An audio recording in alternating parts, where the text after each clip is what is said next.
Bismillahirrahmanirrahim. Hayırlı akşamlar arkadaşlar. 41. dersimizde inşallah devam edeceğiz. Bugün farklı bir metini paylaştık. Ramazan'ın da ruhuna uygun olacak şekilde inşallah gelen çeviriler üzerinden imla tahsislerine bakıp kuralları hep beraber hatırlamaya çalışacağız. Evet.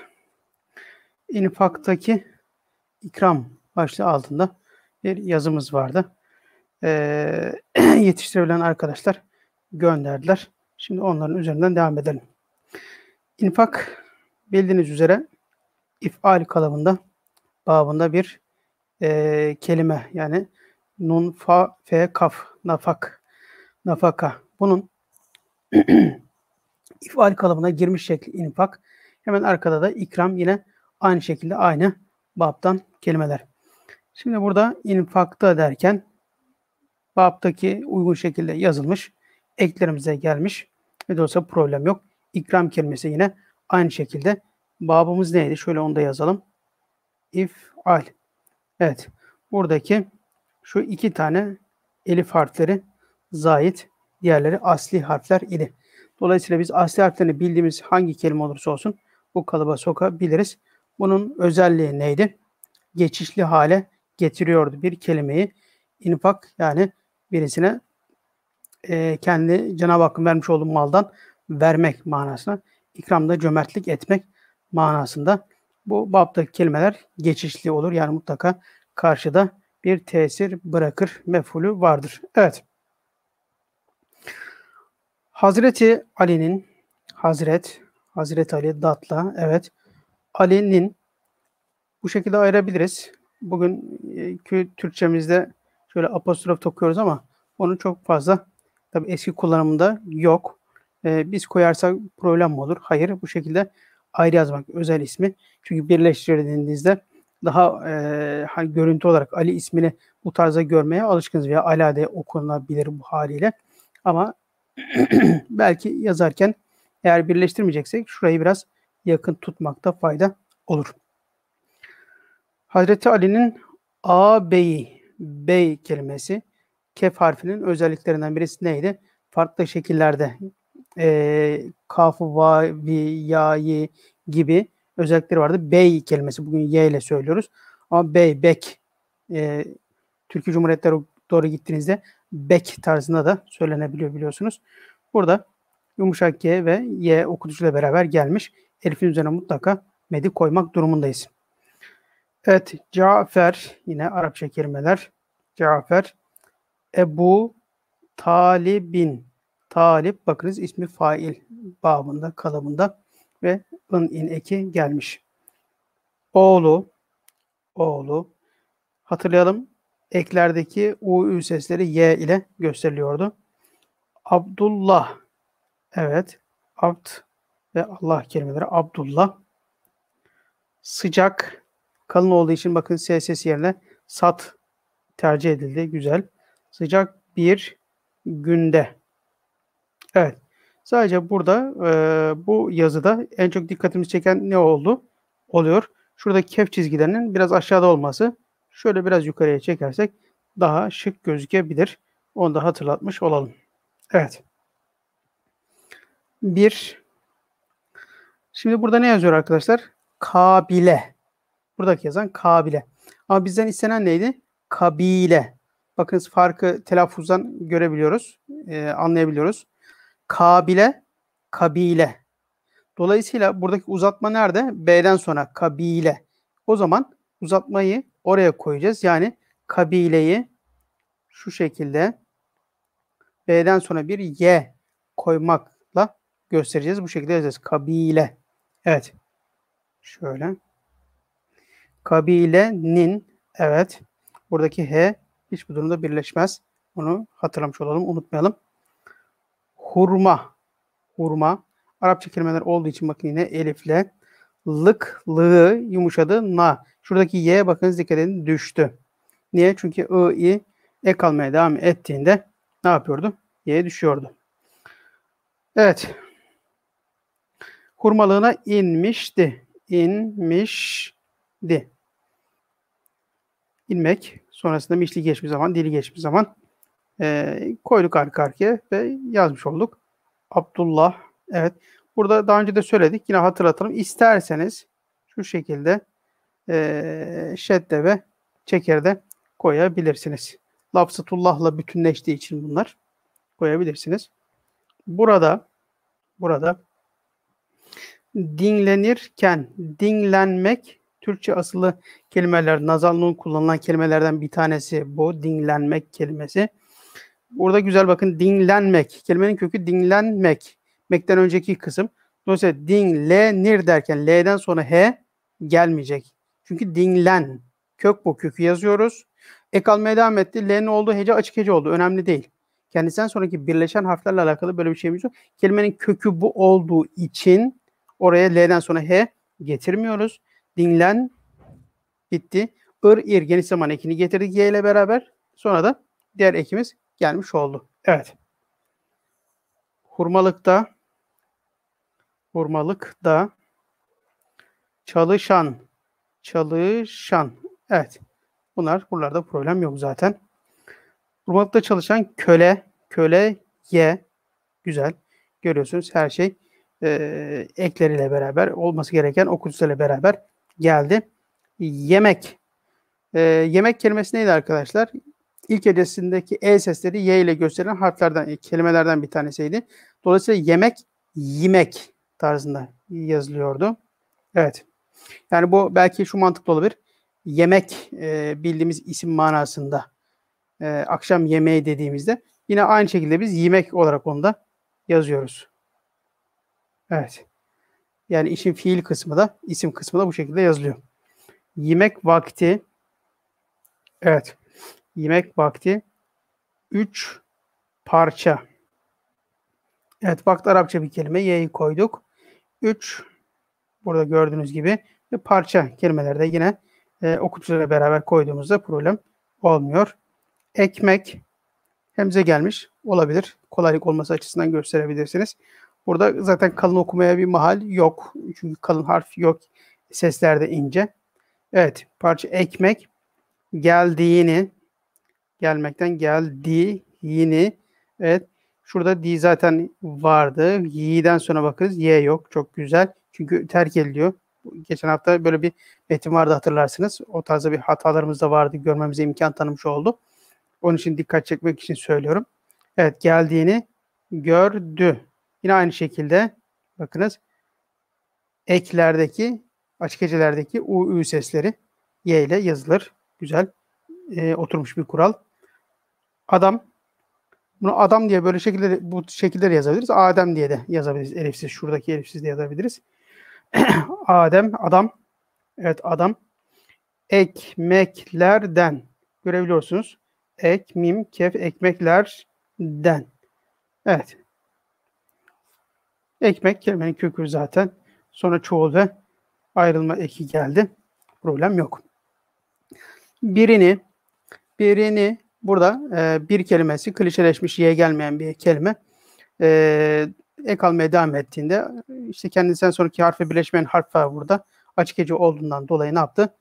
Burada R'den sonra Y gelmiş oldu. Bu açık hece, kendinden sonraki harfe birleşmeyen kısmını artık iyice kavramış olmamız gerekiyor. Yani kavradığınız için söylüyorum. Açık hece ise işte geliyor. Birleşmeyenlerde, birleşenlerde böyle bir durum olmuyor. Evet. Ağzına. Ağzına. Evet. Götürmek. Evet.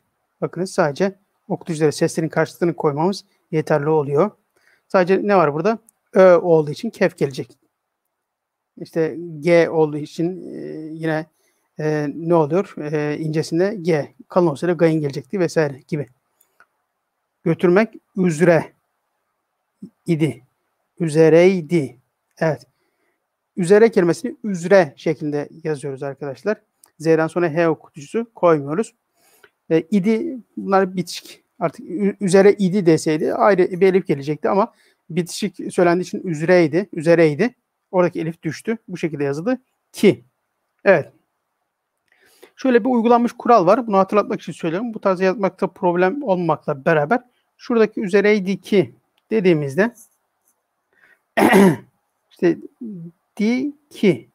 Yani şurada işte ki bağlacı birleşik yazılır. Kuralından dolayı bunu söylüyorum. Bu tarzda yazmamız tabi kural olarak bakıldığınızda yukarıdaki tarzda yazmamız daha doğru. Üzereydi ki birden önünde. Evet yine bakınız güzel. Burada bir okuyucu hatası yok. Yani şurada y bazen koyabiliriz ama kapalı olduğu için biraz daha kurtarabiliyoruz. Yani orada gelmeyebilir şeyi daha rahat gelebiliyor. Evet. Önünde gayet güzel. Açlığı, açlık, kaf ne oldu? Yumuşadı. Hı. Dolayısıyla gayinle yazılmış oldu. Çünkü kafın işte yumuşadığındaki hali ne? Kalın olarak gayın harfi. Her halinden. Güzel. Hal Arapça bir kelime. Ek almaya devam ettik. Kaynaştırma geldi. Nun sonra den eki geldi. Halinden belli. Evet. Halinden belli. Bir affedersiniz. Köpek. Evet. Bir köpek belirdi. Evet. Kelimenin köküne burada bakınız. Belirmek olduğu için B'den sonra herhangi bir şey koymuyoruz. Zaten ilk hecelerde E sesi için okutucu gelmiyor. Onu da hatırlamış olalım. Şurada belirdi. Köle, elindeki, el, kaynaştırma D, sonra ki bulunma. Elindeki, evet. Ekmeki, yumuşadı, ekmeği oldu. Köpeğin, yine yumuşadı K, arkadaki nazal nun. Çünkü in tamlamalarda biliyorsunuz nazal nun geliyordu. Köpeğin önüne, evet. Köpeğin önüne, ön. O olduğu için nazal nun değildi. Normal nun geldi ikincisi. Ama ikinci tekil şahıs olsaydı ne olacaktı? Evet. Şöyle arkadaşlar, biz de deftere yazacak mıyız? Aslında sizden net talebimiz şu, yapabilirseniz. Bunları biz Twitter'da ve Instagram'da paylaşıyoruz yazılacak metinleri. Buralardan temin edip daha öncesinde yazıp kontrol etmeniz daha aslında güzel olur. Ama şu anda elinizde mutlaka yani otururken kalem ve kağıt olmalı. Yazabildiklerinizi yazmalı ve elinizi alıştırmalısınız. Bu son derece önemli. Buraya ben tekrar bu vesileyle gönderen arkadaşlara teşekkür ediyorum. Onlar açısından çok önemli. Neden? Çünkü yazdıkları yazılar değerlendirmeye giriyor. Kendileri hatalarını rahat görebiliyorlar. Keşke yazılar daha fazla olsa ki bu yazdıklarınızı dilerseniz osmancadergi@gmail.com adresine de gönderebiliyorsunuz. Bu arkadaşlarımız öyle gönderdiler. Gönderdikleri için biz burada değerlendirmiş oluyoruz. İşin içerisine siz kendiniz girerseniz ama masanın başında olduğunuz yerde ama bize göndererek veya daha öncesine yazarak veya yazmadıysanız şimdi önünüze bir kalem kağıt alarak yapmak son derece önemli. Hatırlattığınız için ben teşekkür etmiş olayım buradan. Yanınıza mutlaka yoksa alın ve yazmaya bir taraftan başlamanız önemli. Evet. Köpeğin önüne attı. Bakınız attı. T sert söylüyoruz ama ek, dı, di her halükarda dal ve y olduğu için bu şekilde yazıyoruz. Şu A sesleri ilk hecelerdeki mutlaka elif üzerine metle geliyor. Bunu da tekrar hatırlatmış olalım yine. Köpek, ekmeği, yine bakın arkadaki ekmeği yumuşadı. Derhal, evet, yedi. Bakınız yemek. Buradaki fiil hali. Ama ikisinde de isim ve fiilde de bu şekilde kullanıyoruz. Yani E sesini Y ile veriyoruz. Dolayısıyla 2 tane Y gelmiş oluyor. Tamam. Köle, ekmeğin ikinci parçasını diye devam ettiği için tamama bakın. Şunun şusu. İşte o birindeki un hangisi olursa olsun neyle yazıyoruz? Nazal nunla yazıyoruz. Bu önemli olduğu için hatırlatıyorum. Burada metinde oturmuş yazan arkadaşımız da. Evet. Ekmeğin ikinci. Evet. İkinci. 2 aslında bakınız. Ama bu sıralama sayı sıfatlarında mesela 7'de de 20'de de 20. 7. 2. 2 normalde değil mi? K'den sonra Y olacak. Ama inci birleşirken buradaki keften sonraki Y düşüyor. Aklınız olsun. İkinci parça, evet, sını devam ediyor ek almıyor ama şuradaki okutucu olduğu için Ç'den sonraki E ne yapmıyor? Diğeriyle birleşmiyor. Parçasını da, evet. Şurada sığda bakınız burada Y yok. Düştü çünkü. Bütün I, I, sı, si ek almaya devam ettiğinde düşüyordu. Güzel. Attı. Köpek. Bunu da eklerde açık hecelerdeki U sesleri Y ile yazılıyor. Evet. Bunu da bir kerede sildi, süpürdü. Yine bakınız. Y. Niye? U sesleri eklerinde açık hece olduğunda Y ile yazılıyor. Evet. Köle bunun üzerine, evet, şurada bakın üzere diye yazıyorduk ya. Şuradaki H'yi buradan çıkarıyoruz. Üzere derken oraya H koymuyoruz. Üzre aslında. Ama üzerine diye devam ettiği için şurada sondaki Y, H burada düştü. Ek almaya devam ettiği için R bulunduğu yerde oraya açık hece olduğu için Y koymuş olduk. Üzerine üç zaten burada herhangi bir şey yok. Direkt inci ekliyoruz. Bu önemli. Yani 7, 22 gibi Y düşüyor onlarda. Y ile bittiği için, açık heceyle bittiği için ama diğerlerinin hepsinde bittiğinde işte 8 inciyi hemen ekliyoruz. İşte 3 inciyi ekliyoruz gibi. Bu arada sıralama sayısı var. İnci, nuncim, Y ile yazılıyor arkadaşlar. Parçayı da. Evet. Parçayı da köpeğe verdi. Evet. Zaten kelimeler hemen hemen aynı kelimeler. Kalkıp, güzel. Kalkıp. Bütün ipler, üpler neyle yazıyoruz? Vav ve B ile. Evet. Kalkup. Kalkıp diye okuyoruz ama yazarken kalkup diye yazıyoruz. Ve B ile yazıyoruz. B ile değil. Yeniden, yeni kelimesi yine nazalun kullanılan Türkçe asıllı kelimelerden. Yeniden. İşine, bakın Y burada ne yaptı? Düştü. Gayet güzel. İşine dönmek. Güzel. Evet, şunu buradan alıyoruz. Şöyle çıkarıyoruz. Üzereydi burada bakın yukarıda ayrı yazılmıştı. Burada bitişmiş oldu. Üzereydi ki üzere idi ama elif düştü. Bitişik yazıldığı için. Olup biteni. Evet, bitmek, biten, biteni. Biteni derken yine bakınız burada biteni. Açık hece oldu. T'den sonra H koymamız lazım. Hayır. Bitmek kelimesi biten dediğimizde ne yapıyoruz? Yeni bir kelime üretmiş olduk. Sonrasında okutucuyu i haline getirdik. Biten, biteni. Dolayısıyla ne yaptı burada? T'den sonra herhangi bir hani hecelerken biz bir y'yi koyduk. İşte T, H'yi koyalım. Ni yapı. Hayır, öyle değil. Kelimenin kökünü biz önce yazıyoruz. Biten derken kelimenin kökünde o i sesini veren y olmak zorunda ama biten dediğimizde mesela biteni ayrı yazdığımızda biteni değil de biten deseydik nasıl yazıyorduk? Normal H olmaksızın nunu ekleyerek yazıyorduk. Dolayısıyla o hali koruyoruz ve arkasına ne yapıyoruz? Eki getiriyoruz. Evet. Uzaktan seyir eden. Evet, seyir kelimesi Arapça olmakla beraber hep yardımcı fiillerle beraber gelir. Arapça kelimeler ağırlıklı olarak mastarlar. Seyreden, Abdullah, yaklaşıp, yine güzel, sordu. Evet. Ey köle,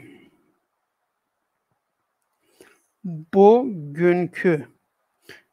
Şunu biz ilk hecelerde G seslerinde çift çizgi kullanmıyoruz. Yani yazıda, rikaatında, el yazısında tercih edilen bir şey değil arkadaşlar. Bunu daha önce de hatırlatmıştık. Aklınızda olsun. Gerçekten zor da bir şey onu o tarzda kullanmış olmak ve kullanılmıyor da. Farsçadan G sesinde özellikle lügatlarda ve Farsça olan kelimelerde de mutlaka gösteriliyor ama yazı dilinde yazarken bunu bu tarzda kullanmak çok öyle revaçta olmamış, kullanılmamış. biz de kullanmamayı tercih etmek daha güzel olabilir. Bugünkü Q bakınız. Yine ek ve açık hece U, Ü sesi Y ile yazıldı. Yiyeceğin. Burada ne var arkadaşlar? Kelimenin kökü yi. 2 tane geldi. Bir de kaynaştırma geldi. Yiyeceğin. Dolayısıyla biz şurada 3 tane y bu tarzda kullanabiliriz. Kelimenin kökünde yemek. Sonra halin için kaynaştırma harfi geldi. Yiyecek. Evet. Yiyeceğin ne kadardı? Evet. Soru işaretimiz var burada. Köle sıkılarak. Evet. Şimdi burada ne var arkadaşlar? Kelimenin kökü sıkılmak. Evet. Kelimenin kökü bu. Sıkılmak. Sonra ek geliyor. Ne ek geliyor? Arak, erek. Dolayısıyla şuraya bir elif geliyor. Sonrasında da kaf geliyor. Yani şurada lamdan sonra bir elif harfi olacak. Sıkılarak. Çünkü ek, arak, erek. İncesi erek, kef ile yazılıyor. Kalın olduğu için arak yani kafla gelecek ve burada da mutlaka elif olacak. Yani ekin kendisinde bu var. Cevap verdi. Vermek. Yine ilk hecedeki E sesleriyle gösterilen E seslerini Y harfiyle gösteren harflerden kelimelerden bir tanesi vermek. İşte şuna dikkat edelim. Artık imlada ilerliyoruz. Yazıda da biraz daha oturması açısından önemli olur. Mesela şurada ilk harf Y arkadaşlar. Noktaları var ama dişi net değil. Yani şurada mesela diyelim ki biz elif şöyle yaptık. Şuraya bir Y koyuyoruz. Doğru. Burada var. Bunu hissettiriyor. Ama aslında ne var? Şurada şöyle bir tane diş var. Bakın yukarıya doğru çıkan bir ne var? Çıkıntı var. O diş teknesi yani şu. Evet. Şu. Bu dikkatinizde olsun. Çünkü yazı da imladan sayılır. Noktaların kurtarılacağı yerler olur veya hızlı yazılı zamanlarda kaybolanlar olabilir ama rahat yazdığımız dönemde bunu net oturtabilirsek hızlı yazdığımızda da daha kolay hale gelmiş olur. Bu 3 parça ekmek. Evet. Ne var dedi? 3 parça ekmek var dedi. O halde Arapça kelime ve ek geldi. Neden evet kendine. Bakın nazal nun geldi. Niye? Çünkü sen diye soruyor. Muhatap sen. Sen kendine. Sen olduğu için de nazal nun gelecek. Deseydi ki o kendine deseydi, o kendine bakmıyor deseydi normal nun gelecekti. Ama sen kendine bakmıyorsun dediğimizde sen olduğu için, sana muhatap olduğu için, seninle ilgili olduğu için ne yapıyoruz? Bütün ikinci tekil ve çoğul şahısların mülkiyet ve fiil eklerinde nazal nun geldiği kaidesince ne yapıyoruz? Nazal nun'la yazıyoruz. Evet. Neden kendine hiç ayırmadın? Evet. Olumsuzlarda bakınız burada M'deki elifi terk edebiliriz. Ve yine sen olduğu için nazal nun geldi. Evet. Baktım. Kapalı hece olduğu için bakın Y yok. Ki. Evet. Hayvan. Arapça bir kelime. Çok aç. Evet. O halde bırakmak. Yine mimden sonra elif yok. Dikkati çekerim. Neden? Çünkü ekin şeyi bu. Kalıp hali bu. Mek incesi belki gelebilir şu şekilde. Ama elif gelmez. Bırakmak istemedim. Evet. Gayet güzel. Peki sen ne yiyeceksin? Şuraya havale ediyoruz bunu. Yiyeceksin. Yine nazarlığında geldi. Güzel. Şimdi burada ne var? İ sesi olduğu için şuraya y ne yapacağız? Koyacağız. Bir dişiyle beraber. Şurada da bir diş olacak. Yani şöyle müstakil yazdığımızda şöyle bakınız Dişini de yaptık. Noktasını da yaptık. Ve diğerlerini yazdık. Ne diyor? Oruç tutacağım. Evet. Tığ kaidesiyle ilgili burada bir şey belki söylenebilir. Doğru yazım. Kalın olduğu için T sesi U T ile yazıldı. Evet, başında. İkincisi de kalın ama fakat birincisinde o ağırlık gittiği için oraya verdiğimizden dolayı T yazmak için ikincisi artık ne yazmıyorduk? T değil de T ile yazıyorduk. Bu sat sin ilişkisinde de böyle, hatta T yani kalın T sesi veya S sesiyle ilgili T ve sat harfleri içinde böyle. Evet, oruç tutacağım. Başka bir arkadaşın metnine geçtik. Devam ediyoruz. Evet. Bunun üzerine. Şimdi yukarıda ne gelmiş? Üzere. Evet, doğru, kelimenin kökü üzere. Müstakil yazma üzere diye yazıyorduk ama ne yaptı? Ek almaya devam ediyor. Yani üzerine. Evet. Şuradaki H gitti. Bakınız R'den sonra açık hecede olduğundan dolayı kendisinden sonraki harfi birleşen harf G ile beraber gelmiş oldu. Evet. Abdullah burada şedde vesaire de gelmiş. Güzel. Bin. Bu yani bin kelimesi kısaltırken işte Ali bin Veli mesela derken bu tarzda yazılır. Biz bu tarzda yazabiliriz ama zaten şeyi şu. B nun harfidir. Bu tarzda da gösterebiliriz. Cafer, Abdullah bin Cafer, köleden sahibini. Evet, bakınız fail. Sahip. B'den sonra Y yok. Önemli. Düştü çünkü. Nun ve Y geldi. Evet. Evinin. Evi. Burada da açık hece olduğu için Y ne yaptı? Gelmiş oldu. Evinin nerede olduğunu. Yine gayından sonra ne yapmadı? Y gelmedi. Burası oturmuş arkadaşlar. İlk defa belki muhatap olanlar varsa onlar için böyle tekrar ediyorum. Olduğunu sordu. Evet. Yani şu metinde mesela en çok karşımıza çıkan şeylerden bir tanesi ne oldu? Eklerdeki, açık hecelerdeki U, Ü sesleri Y ile yazılır. En çok bakınız bununla ilgili konular gelmiş oldu. O da aklımıza kalsın. Evet. Sonra yine nazamlığına bakınız. Türkçe asıllı kelimelerden da gidip, evet, gidip bunu güzel. Mesela Rika'da el yazısında normalde hani vav kendisinden sonraki harfe birleşmez diyoruz. Ama bazen oluyor. Bunlar yapılmış. Mesela nasıl yapılıyor? İşte şu şekilde vav'la B birleşebiliyor. Ama şuna dikkat edelim. Şu yani bunu birleştirirken şu vav'ın başıyla, yani diyelim ki şu geldi. Bakınız şu tarzda bir tenasüp olmasında fayda var. Bunlarla alakalı hat çalışmaları olan videolar belki seyredebilirsiniz. osmancaeğitim.com'da var bunlar. Veya bu tarzda yazı imla kitapları doldurabilirsiniz. Defterleri yazıyla alakalı. Birkaç pratik yapsanız zannederim epey oturur bu tip şeyler. Yazı ne kadar oturaklı hale gelirse, yani kuralına az çok uydurulmuş hale gelirse yazma o kadar zevkli de oluyor.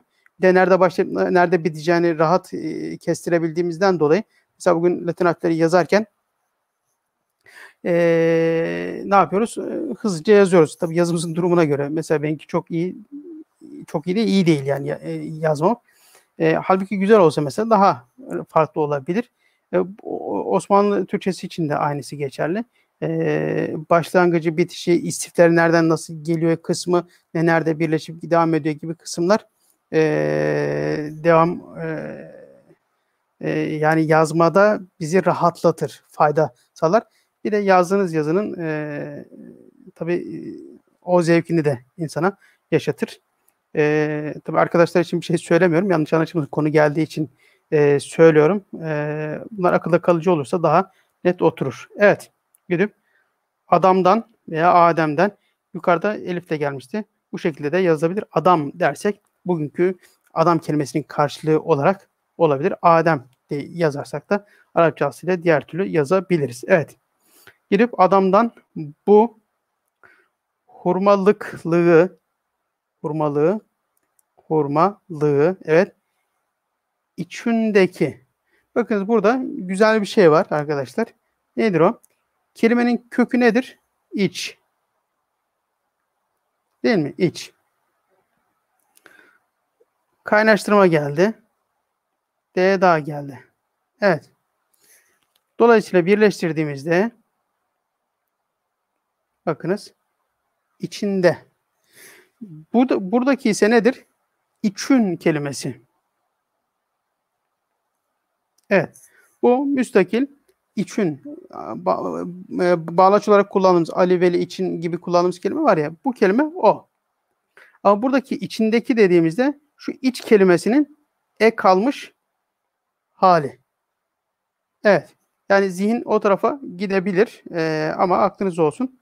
Buradaki hani Osmanlıca yazarken zihnin sürekli müteyakkız olması, uyanık olması önemli. Bu yani o gelen hani Latin harfte ne vardır? Söylenen şeyi duyduğunuzu birebir olduğu gibi yazarsınız. Ne yazsanız o çünkü ağızdan çıkan aynısı gibi olur ama burada biraz şeyi fark etmek gerekiyor. Bunun kökü şöyleydi, bu böyleydi falan gibi. Arapçaydı, işte Türkçe asıllıydı. İşte ilk hecede E sesi Y ile yazılandı. Eklerde U sesleri açık hece ise şununla gösterilirdi. Sürekli beyniniz çalışıyor. Yani bunları hatırlamanız lazım ki doğru yazabilirsiniz. Şuradaki metnin doğruluğuna bakıldığında buradaki arka plandaki o kuralların güzel çalıştığına mesela işaret ediyor. Bu tamamen dalgınlıkla alakalı bir konu. Konuyu bilmemekle ilgili değil. O an için insan dalıp mesela ona kayabilecek bir durum. Dolayısıyla güzel bir örnek oldu. Buradaki kelimenin kökü önemli. Ek almaya devam ettiği kısımlarda ek neydi? Bir de kök ek birleşimindeki hususlar önemliydi. Dolayısıyla problem olmuyordu. Sadece yazarken o siyak sibakı koruyabilmek, kelimenin kökünü ve ekini beraber düşünebilmek, benzerlerinden de ayrılan kısmını mesela fark etmek. Bakın şu an kaç tane şey saydık. Bunların hepsini o anda işlemci çalışıyor ve yapılabiliyor. Evet. Köle ile bakın bitişik yazılı için elif düştü. Birlikte, köleyle birlikte satın. Bu lügatlarda satun diye de görebilirsiniz. Bu şekilde de yazabiliriz. Bunda problem yok. Özellikle son dönemin kamuslarından olan Kamusu Türkiye'de satın kelimesini mesela y'yi öncelikle almış. Ama satun diye eskiden de böyle yazılıyordu diye ki telaffuz da öyle ediliyordu. Onu da belirtmiş. Aklınızda olsun. Hani bir yerde karşılaştığınızda bu olabilir. Siz öyle yazarsanız onda da problem yok. Aldı. Sonra döndü. Evet. Köleye bu tarlayı. Evet, bakınız sıkıntı yok. Bu tarla gibi kelimeler oturmuş kelimeler artık arkadaşlar. Niye hani t ile değil de t ile yazıyoruz? Bu tarzda tercih edilmiş. Köken itibariyle, geliş şekli itibariyle belki daha farklı bir tablo var mıdır bilmiyorum. Bir şey söylemeyeyim şimdi. Ama bu tarzda yazılıyor. Ve onu sahibinden. Şimdi bakınız. Buradaki kelimede ne var? Sahibinden satın aldığını. Kelime nasıl geliyor? Adam bir köle var. Onun sahibi var. İşte Abdullah bin Cafer de o köleyi o adamla satın alıyor ve gelip ne yapıyor? Köleye bu tarlayı ve onu yani köleyi sahibinden. Kimin sahibinden? Kölenin sahibinden. Yani onun sahibinden. Dolayısıyla şuradaki nazanlı ne olacak? Normal nun olacak. Yani şu şekilde sahibinden. Bakın ne? Şuradaki nazal nun değil de normal nun olacak. Çünkü onun sahibinden. Bakın yine siyak sibakı korumakla alakalı. Yanlışlık burada konuyu yanlış bildiğimizden değil, o andaki intikalle alakalı olabiliyor bazen. Satın aldığını söyledi. Evet, söyledi. Ve ekledi. Evet, bakınız burada gayet güzel. Seni azat ediyorum. Etmek. Ama ne yapıyor? Ediyorum derken yumuşuyor. Dala dönüşüyor. Sonra da ekler arka arkaya geliyor. Sadece şurada bir daldan sonra kaynaştırma harfi var. Açık hece olduğu için o da dal ediyorum. Ses ile bittiği için buraya ne yaptı? Geliyor. Bu hurmalığın da evet. Şimdi bu hurmalığı da olacak herhalde. Seni azat ediyorum. Bu hurmalığı şöyle hurmalığı da dahi ayrı yazıyoruz. Şurada ne var arkadaşlar? Bu sene oluyor. Ne? Sana. Sana. Dolayısıyla nasıl yapıyoruz? Evet. Sana, bana, şuna, ona, buna bunların hepsini ele yazıyor arkadaşlar. Şu şekilde nazal nunla 3 nokta koymak zorunda değilsiniz. Ama buradaki sana kelimesi bu şekilde bu sene. Bildiğimiz sene bu şekilde yazılır. Veya bunun arkasına devam eden bir ek olarak gelmiş olsa o tarzda yazılabilir. Sana hediye. Evet. Burada aslında biz hediye diyoruz. Normalde şurada bir şedde olduğunu da bilelim. Ediyorum. Evet. Cömert. Güzel. Liyle.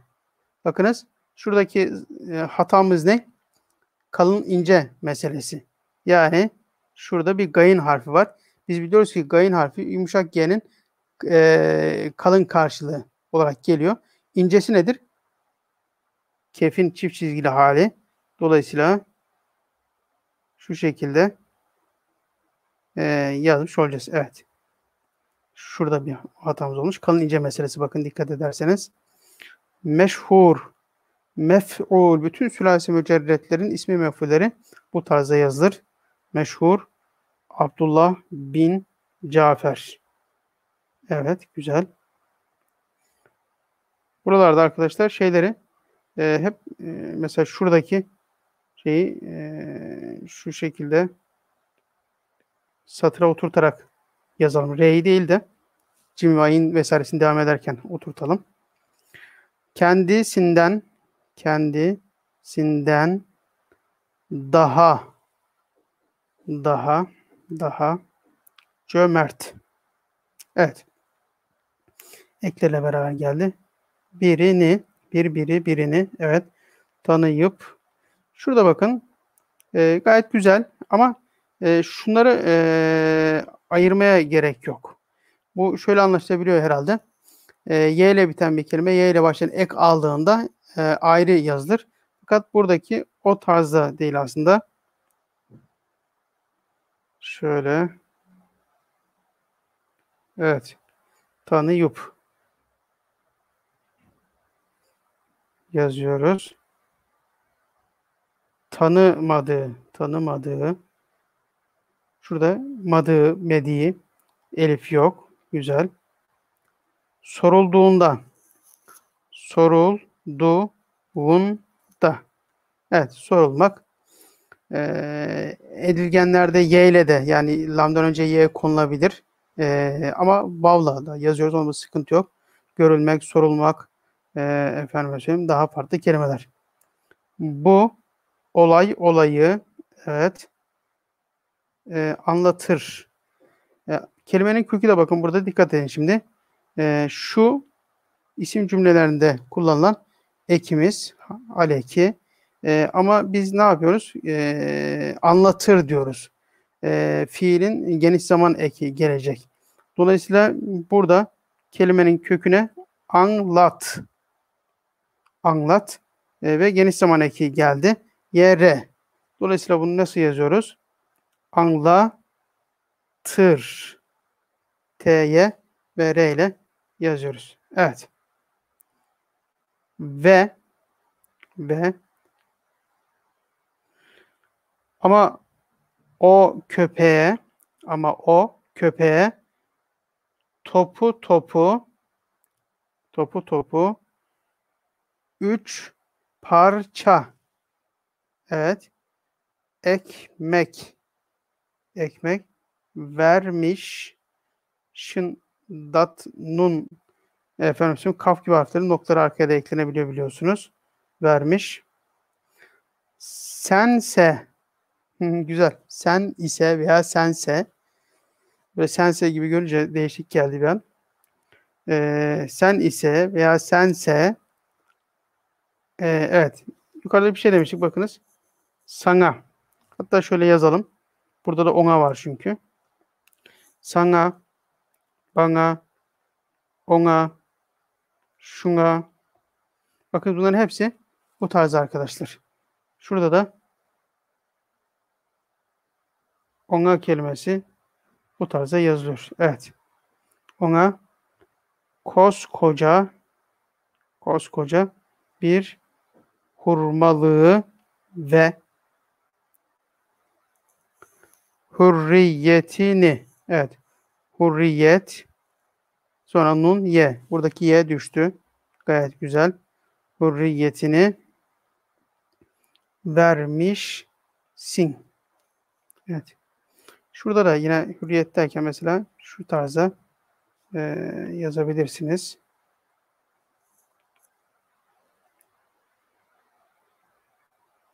Evet. Evet. Hürriyetini vermişsin dediklerinde. Evet bakın şimdi burada ne var? Dediklerinde. Şimdi bir demek kelimenin kökü onu yazdık. Dik ne var burada? Açık hece değil kapalı hece olduğu için birleştirdik. Dediklerinde. Kimler? Onlar. Dolayısıyla nazal nun değil normal nun. Onlar dediklerinde. Ama mesela şöyle olsaydı senin dediklerinde şöyle durumlar var. Cümleyi böyle okursaydık senin dediklerin olduğu için buradaki nun şöyle gelmesi gerekirdi. Ama onların dediklerinde olduğu için normal nunla geliyor. Şu karşıyı karşı tarzında da görebilir veya yazabilirsiniz. Verdi. Şurada veya verirdi galiba burası. Verirdi. İlk hecedeki o e sesini bir kere biz neyle yazacağız? Y ile yazacağız. Yani verirdi. Evet. Verirdi. Ama o elindeki bak o olduğu için normal nun. O elindeki her şeyi. Burada hemzenin bir dişi eksik gözüküyor.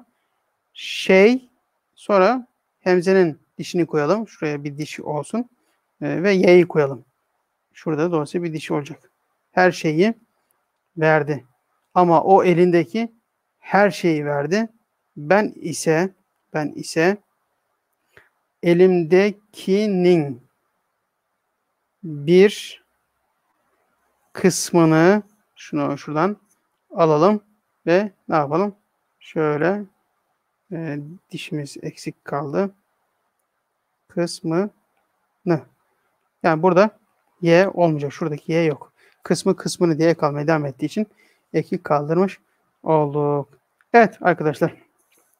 Bu metinde böyleydi. Ellerinize sağlık yazan arkadaşlara gayet güzel ve metin oturuyor.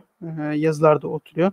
Olan şeyler, olası şeyler rahat düzelebilecek konular zaten çok fazla da değil. Eğer bir imtihan yapmış olsak rahat bir şekilde geçen bir metin olacak metinler bunlar. İnşallah bir sonraki hafta başka bir metinde çalışmamıza devam ederiz. Bu arada diğer katılan arkadaşlar da katılmaya devam ettikleri müddetçe ya yazıp osmancadergi@gmail.com adresine mail atabilirler. Twitter'dan bana MSSR'den geçti tweet adresinden direkt mesajdan atabilirler. Veya kendileri yazıp önlerinde buradan kontrolünü sağlayabilirler. Veya biz burada yazarken onlar da boş bir kağıt vardır önlerinde. Onları yazar hale gelebilirler. Mesele teorik değildir asla. Bütün mesele sizlerin pratik yapar duruma gelmiş olması. Eğer siz elinize kalem olup yazmaya gayret ederseniz gerçekten çözülmeyecek hiçbir konusu yok deyip burada ben bitireyim. Tam 45 dakikaya da doldurmuş olduk. Hepinize teşekkür ediyorum. Hayırlı akşamlar diliyorum. Haftaya görüşmek dileğiyle.